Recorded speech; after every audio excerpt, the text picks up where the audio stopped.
This is Audra Hicks, your Tennessee realtor.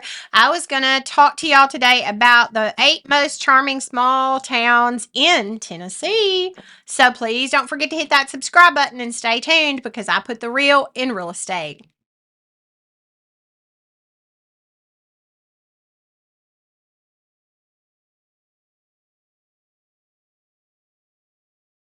So I looked up online to see what the charming small towns, just looking at small towns in Tennessee.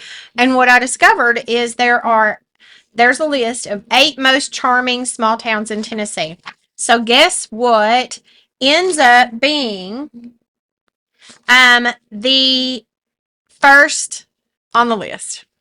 Yes, it is Gatlinburg, which we as a family, we've always went to Gatlinburg, Pigeon Forge, the Smoky Mountains, there's Sevierville, there's a lot of other cool little towns off of that. One's named Townsend too, that is right past that area and like an extension, but you're not in the hustle and bustle of Gatlinburg Pigeon Forge. Because it gets trafficky. Is that a word? So it gets trafficky at different times because, you've got the rod runs or whatever that, is going on in the mountains. And certain times of the year when people are out of school and stuff, that is their destination to go to. That is our favorite home away from home because you get the Great Smoky Mountains National Park. Now they charge for you to, go there and park. That's a whole nother story there. It used to be a free thing. So your getaway, you can do Dollywood, you can be in Pigeon Forge. Our family has now changed to where, yes, we do like to go up in Gatlinburg because there's places we do like to dine and shop and walk. Of course, we love to walk the strip. That's what you call the strip. Gatlinburg town is the strips. You want to go there. You have to be careful in Gatlinburg though, because Gatlinburg, if you park in a place that is not free parking, which there's not but a few, like River Road has free parking, um, but you need to go pay to for parking. We like the parking garage behind Ripley's Aquarium. I think it's only $10 for the whole day. So park there. The other free parking, if you didn't know about it, is all the way at the end in Gatlinburg, right before you go up into the Smoky Mountains. The Calhoun's shop right there. If you take a left in there and you go all the way back, the little arms come up and let you in. So once you go in, find you a good parking place there. And as long as you shop or eat and have a receipt for buying something or whatever in one of the shops, or you ate lunch or dinner in one of the places in that Calhoun's shopping area, then it's free parking. So you show that on the way out. Many times though, like if we're in Gatlinburg, we're there till dark, and when we leave, we don't even have to show it really, but because there's no attendant there after a certain time. But we make sure that we do so that we are doing what you're supposed to, and you're technically paying for parking. So there's the 2 spots where we like to park. Just so you know. So with a population of around 3,700, Gatlinburg remains small, even though its location, Sevier County, attracts around 12 million visitors each year. Wow. Yes, I would think it's more than that. People love coming to this quaint mountain town in East Tennessee, sometimes referred to as the getaway to the Smoky Mountains, for its gorgeous scenery, great shopping, and abundance of activities. So you can chase waterfalls, you can ride mountain coasters. That we're going to do when we go back because there's a lot of new mountain coasters down even in Pigeon Forge that we will want to go to when we go back. Each time we go, we like to go do a new attraction or something new, or dine somewhere new that we have not ate at before, things like that. So, but Pigeon Forge, what I was going to say earlier is that's the place that we love to take our RV to and camp. the two places now that we camp out, our favorite is Camp Margaritaville in Pigeon Forge. It's at the top of a mountain, basically. So your views up there are just breathtaking. We love that and the amenities that are there and stuff. And it's so clean and new. So if you have family that don't have an RV, but you have an RV, you can stay in the RV and they can stay in, the hotel part. So, or the lodge is what I meant to call. It's a lodge, so they can stay at the lodge and you can stay in the RV. So that's what we love to do. But down below that is Camp Rivers Landing, and we stayed there and loved it too. It's at the foot of that hill where Camp Margaritaville is. So they're the same distance going to or wherever you want to go to and from. So Camp Margaritaville is just the newer one. It's got spacious sites and concrete and amenities, a lot more amenities and stuff. And there's a lazy river there now too, and a pool, of course. And downstairs they have a big gaming center and a lot of stuff to do downstairs. We didn't. Did we go down there? But we didn't do any of the games. It was late one night. I think we ventured down there or something. But there's just so much to do there. You probably wouldn't have to leave, but we're adventuresome, so we like to go out and do things. But we do like we don't. We're ones that we're yuppie campers, so we got to have a bathroom and stuff. So we like to have our RV. But we also like to stay where there's people and where there's things to do. So we like to stay pretty close to everything. So for us, staying there, that's our all time favorite.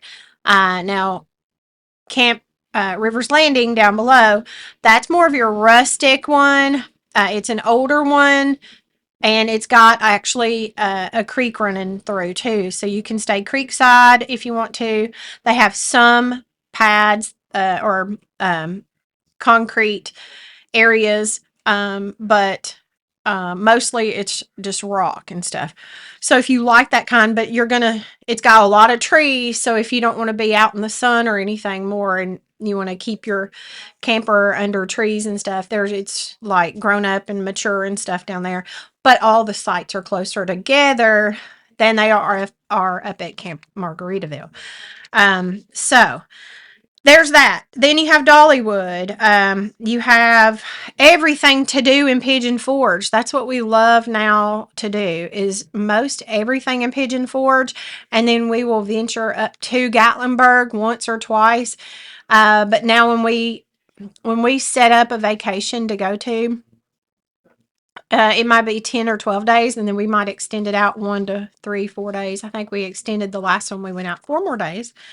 It just depends on the season and what we're doing, but I still work while I'm gone. We all do. We're workaholics, so I still answer my phone or at least once a day or twice a day or whenever I can, text back and call my folks back or, answer emails, still write contracts while I'm gone, things like that. So you still stay busy.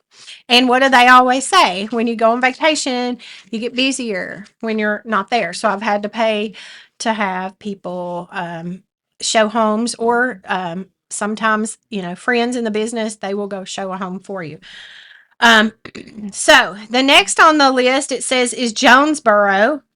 Jonesborough is small in size but big in appeal. There's live music, great shopping, and hundreds of years of history here in Tennessee's oldest town, founded in 1779. Wow. I don't think I've ever been to Jonesborough, though. I've heard of it, but never been there. So, home to the International Storytelling Center, which hosts the National Storytelling Festival each October. Jonesborough is also considered the storytelling capital of the world. They have music on the square, brews and tunes on Sunday afternoons, made around here market in November annually. Just a lot of things there. Let's see. The third one is Granville. Now, I've heard of that one too. I don't think that we have been there. I have seen our YouTubers that we watch go to Granville, and and heard a lot about that place. It is perhaps the definition of a hidden gem, as they call it, though it was the birthplace of former U.S. Senator Albert Gore Sr., father of former Vice President Al Gore. Few are in the know about this historic town, nicknamed Tennessee's Mayberry Town. And that's what I remember. I think it was, let's see, who went to Granville? Oh, it was Fridays Forever. I watch Fridays Forever. They're one of mine and my hubby and son. We like to watch a lot of the YouTubers in the Smoky Mountains, and they're one of our faves. So Granville is about 90 minutes east of Nashville by car. Perched on the banks of the Cumberland River, it offers the slow and friendly pace of yesteryear. So that's a little bit about that. But let's see. A $7 town tour ticket from Sutton General Store gives you access to highlights like the Granville Whiskey Decanter Museum, Whistle Stop Saloon, Mayberry I Love Lucy Museum, Sutton Homestead, and Pioneer Village. So that's a bit about Granville. Now, number 4, Erwin, Tennessee. Erwin. I don't think I have heard about that one.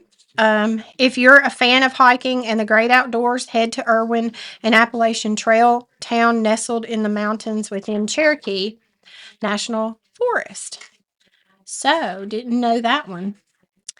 And then we have Dayton, however you say it. Dayton, Tennessee, I guess is what it's kind of like your Dayton, huh? Dayton. So that one was founded in 1820 as Smith's Crossroads. Dayton was renamed after the Ohio city in 1877. Dayton, Ohio. So I said it right now. It was thrust into the spotlight in the 1920s as the location of the famous Scopes monkey trial, which addressed whether evolution could be taught in state-funded schools. Oh, we just seen this one, I think, on Fridays Forever. It just hit me. I guess I have heard about that. I just seen their episode on this, huh? So that's about that one. Let's see. And it looks like they have antique stores, restaurants, hiking opportunities, the Monkey Town Brewing Company, Chickamauga Lake. I've heard of that and seen that. So that is Dayton. Then we have Hohenwald. Yes, we pass that every time we go to Lobelville, Linden area on the interstate. Ever wondered if you could find Lewis and Clark history, a wine trail, and one of the nation's largest refuges for African and Asian elephants, all in one tiny town? Look no further than Hohenwald, where all your wildest Tennessee dreams can come true, they say. It's located about 1 hour, 45 minutes southwest of Nashville by car. Hohenwald offers a lot to do. So there's a discovery center at the Elephant Sanctuary. That is one thing that I do love is elephants too, which I'm an animal lover anyway. So, but I love elephants. There's the Natchez Trace Wine Trail, Natchez Trace Wilderness Preserve, and the scenic Natchez Trace Parkway. So that's a little bit about that one. Leapers Fork. That is a beautiful area.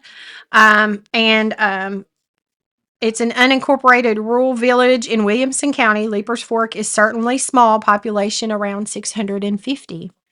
But its charm is unmistakable. With a homegrown feel, this tiny spot is about the size of a large city block. But it packs in attractions like art galleries, a whiskey distillery, and tasty restaurants across its approximately 1,100 acres.